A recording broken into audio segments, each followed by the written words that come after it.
नमस्कार, मैं रविश कुमार। आज हम यूक्रेन के युद्धग्रस्त इलाकों के नीचे छुपे खजाने की कहानी बताएंगे। एक ऐसी कहानी जो सिर्फ टैंकों या खाइयों की नहीं, बल्कि उन तत्वों की है जो हमारे आधुनिक जीवन को शक्ति देते हैं। यूक्रेन आक्रमण से पहले चुपचाप एक क्रिटिकल मिनरल्स पावर हाउस बन रहा था, एक देश जो खरबों डॉलर की भूवैज्ञानिक लॉटरी पर बैठा था। इसकी जमीन में 20,000 से अधिक झांत खनिज भंडार हैं, सिर्फ कोयला या लोहा नहीं, बल्कि वे तत्व भी जो स्मार्टफोन, इलेक्ट्रिक कार और सैटेलाइट्स के लिए जरूरी है। असली खजाना है विशाल लिथियम और rare earth elements, green energy और हाईटेक इकोनॉमी की जीवन रेखा।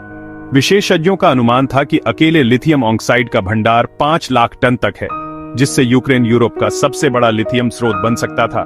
यूक्रेन के पास यूरोप के सबसे बड़े यूरेनियम भंडार भी हैं, और यह गैलियम का एक महत्वपूर्ण उत्पादक है, सेमीकंडक्टर्स के लिए जरूरी। कीव की सरकार ने इन संसाधनों के दम पर आर्थिक प्रगति और पश्चिमी देशों से गहरे संबंधों की योजना बनाई थी, ताकि यूरोप की चीन पर निर्भरता कम हो सके। लेकिन यही संभावना यूक्रेन को निशाना भी बना गई। यह सिर्फ भूभाग की नहीं, बल्कि कच्चे माल पर नियंत्रण की लड़ाई है, जो आने वाले दशकों तक आर्थिक और सैन्य शक्ति को परिभाषित करेगी।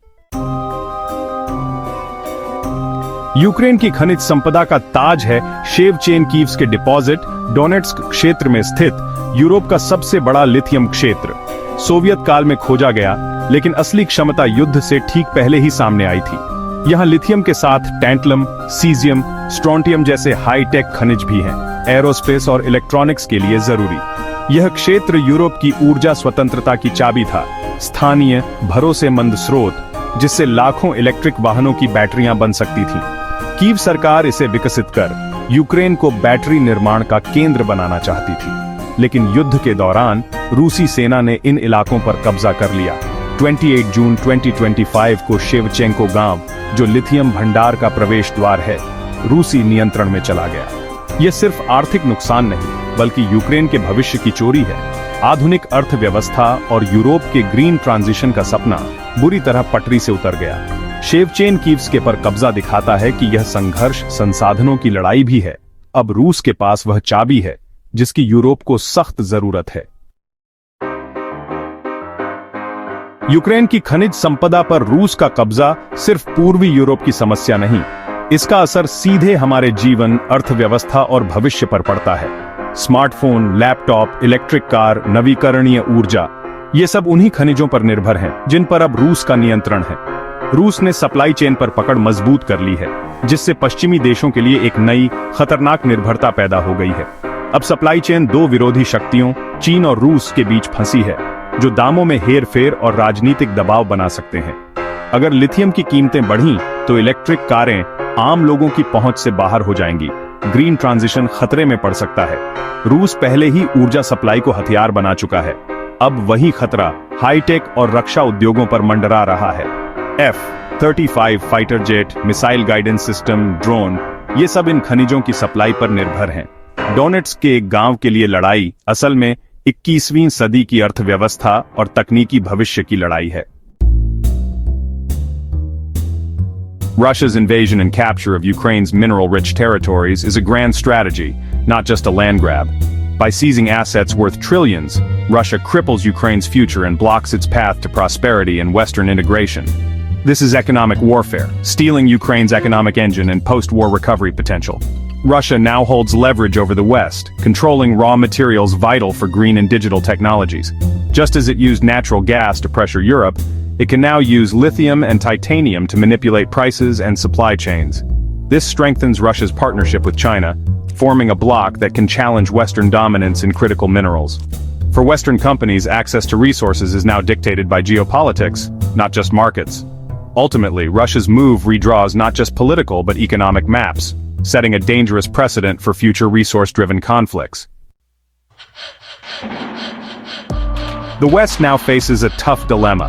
Its plan to diversify away from China has backfired, as Russia controls Ukraine's resources. Instead of a new democratic partner, Western nations may have to negotiate with Russia for critical minerals. This creates a diplomatic and ethical crisis. How to secure lithium for green projects from an adversary under sanctions? Former U.S. efforts to counter China's monopoly through Ukraine are now moot. Future administrations must confront this new reality. The choice: compromise with Russia, invest in riskier mining elsewhere, or fall behind in the tech race. NATO, designed for military defense, is ill-equipped for this resource war, protecting territory but not economic assets. Internal Western politics and war fatigue further complicate the response, signaling to Moscow that Western resolve may be weakening. Western leaders must urgently balance sanctions, military support, and economic security in a world where resources are weaponized. For Ukraine, this resource theft is devastating, not just आर्थिक रूप से, बल्कि भविष्य की संभावनाओं के लिहाज से भी। इन खनिजों पर उसकी आधुनिक, समृद्ध और आत्मनिर्भर अर्थव्यवस्था की नींव थी, अब वह सपना छिन गया। रूस के कब्जे के बाद यूक्रेन का पुनर्निर्माण और आर्थिक विकास बेहद कठिन हो गया है। पश्चिम के लिए यह एक बड़ा सबक है। अब वैश्विक संसाधनों तक आसान पहुंच का युग खत्म हो गया है।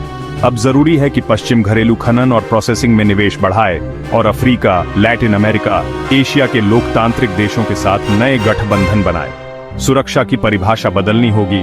आर्थिक मजबूती और सप्लाई चेन सुरक्षा अब उतनी ही जरूरी है जितनी सैन्य ताकत। वैश्वीकरण की पुरानी सोच छोड़कर अब लचीलापन और रणनीतिक तैयारी पर जोर देना होगा। दुनिया एक चौराहे पर है, या तो संसाधनों पर अधिनायकवादी नियंत्रण या साझा मूल्यों पर आधारित विविध और सुरक्षित वैश्विक व्यवस्था।